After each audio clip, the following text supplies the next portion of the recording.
In the days of Noah, a double curse was resting upon the earth in consequence of Adam's transgression and of the murder committed by Cain. Yet this had not greatly changed the face of nature. There were evident tokens of decay, but the earth was still rich and beautiful in the gifts of God's providence. The hills were crowned with majestic trees supporting the fruit-laden branches of the vine. The vast garden-like plains were clothed with verdure and sweet with the fragrance of 1,000 flowers. The fruits of the earth were in great variety and almost without limit. The trees far surpassed in size, beauty, and perfect proportion any now to be found. Their wood was of fine grain and hard substance, closely resembling stone, and hardly less enduring. Gold, silver, and precious stones existed in abundance. The human race yet retained much of its early vigor, but only a few generations had passed since Adam had access to the tree which was to prolong life, and man's existence was still measured by centuries. Had that long-lived people, with their rare powers to plan and execute, devoted themselves to the service of God, they would have made their Creator's name a praise in the earth, and would have answered the purpose for which He gave them life. But, they failed to do this. There were many giants, men of great stature and strength, renowned for wisdom, skillful in devising the most cunning and wonderful works, but their guilt in giving loose rein to iniquity was in proportion to their skill and mental ability. God bestowed upon these antediluvians many and rich gifts, but they used His bounties to glorify themselves, and turned them into a curse by fixing their affections upon the gifts instead of the giver. They employed the gold and silver, the precious stones and the choice wood, in the construction of habitations for themselves, and endeavored to excel one another in beautifying their dwellings with the most skillful workmanship. They sought only to gratify the desires of their own proud hearts, and honestly reveled in scenes of pleasure and wickedness. Not desiring to retain God in their knowledge, they soon came to deny His existence. They adored nature in place of the God of nature. They glorified human genius, worshipped the works of their own hands, and taught their children to bow down to graven images. In the green fields and under the shadow of the goodly trees they set up the altars of their idols. Extensive groves that retained their foliage throughout the year were dedicated to the worship of false gods. With these groves were connected beautiful gardens, their long, winding avenues overhung with fruit-bearing trees of all descriptions, adorned with statuary, and furnished with all that could delight the senses, or minister to the voluptuous desires of the people, and thus, allure them to participate in the idolatrous worship. Men put God out of their knowledge and worshipped the creatures of their own imagination, and as the result, they became more and more debased. The psalmist describes the effect produced upon the worshipper by the adoration of idols. He says, "They that make them are like unto them. So is everyone that trusteth in them."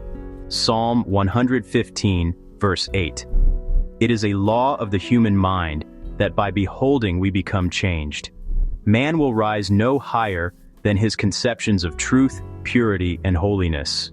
If the mind is never exalted above the level of humanity, if it is not uplifted by faith to contemplate infinite wisdom and love, the man will be constantly sinking lower and lower.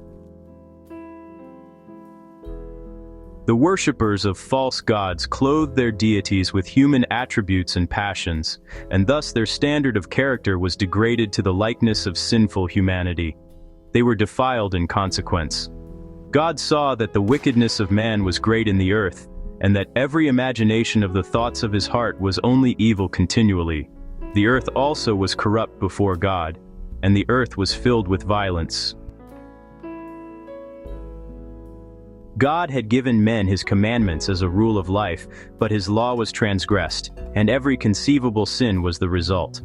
The wickedness of men was open and daring, justice was trampled in the dust, and the cries of the oppressed reached unto heaven. Polygamy had been early introduced. Contrary to the divine arrangement at the beginning, the Lord gave to Adam one wife, showing his order in that respect. But after the fall, men chose to follow their own sinful desires, and as the result, crime and wretchedness rapidly increased. Neither the marriage relation nor the rights of property were respected. Whoever coveted the wives or the possessions of his neighbor took them by force, and men exulted in their deeds of violence. They delighted in destroying the life of animals, and the use of flesh for food rendered them still more cruel and bloodthirsty, until they came to regard human life with astonishing indifference. The world was in its infancy, yet iniquity had become so deep and widespread that God could no longer bear with it, and he said, "I will destroy man whom I have created from the face of the earth." He declared that his spirit should not always strive with the guilty race. If they did not cease to pollute with their sins the world and its rich treasures, he would blot them from his creation, and would destroy the things with which he had delighted to bless them. He would sweep away the beasts of the field, and the vegetation which furnished such an abundant supply of food, and would transform the fair earth into one vast scene of desolation and ruin. Amid the prevailing corruption, Methuselah, Noah, and many others labored to keep alive the knowledge of the true God and to stay the tide of moral evil. 120 years before the flood, the Lord by a holy angel declared to Noah his purpose and directed him to build an ark. While building the ark, he was to preach that God would bring a flood of water upon the earth to destroy the wicked. Those who would believe the message and would prepare for that event by repentance and reformation should find pardon and be saved. Enoch had repeated to his children what God had shown him in regard to the flood, and Methuselah and his sons, who lived to hear the preaching of Noah, assisted in building the ark. God gave Noah the exact dimensions of the ark and explicit directions in regard to its construction in every particular. Human wisdom could not have devised a structure of so great strength and durability. God was the designer, and Noah the master builder. It was constructed like the hull of a ship that it might float upon the water, but in some respects it more nearly resembled a house. It was 3 stories high, with but one door, which was in the side. The light was admitted at the top, and the different apartments were so arranged that all were lighted. The material employed in the construction of the ark was the cypress, or gopher wood, which would be untouched by decay for hundreds of years. The building of this immense structure was a slow and laborious process. On account of the great size of the trees and the nature of the wood, much more labor was required then than now to prepare timber, even with the greater strength which men then possessed. All that man could do was done to render the work perfect. Yet the ark could not of itself have withstood the storm which was to come upon the earth. God alone could preserve his servants upon the tempestuous waters. If you liked today's video, please consider to subscribe to the channel, like and share. We'll see you in the next video.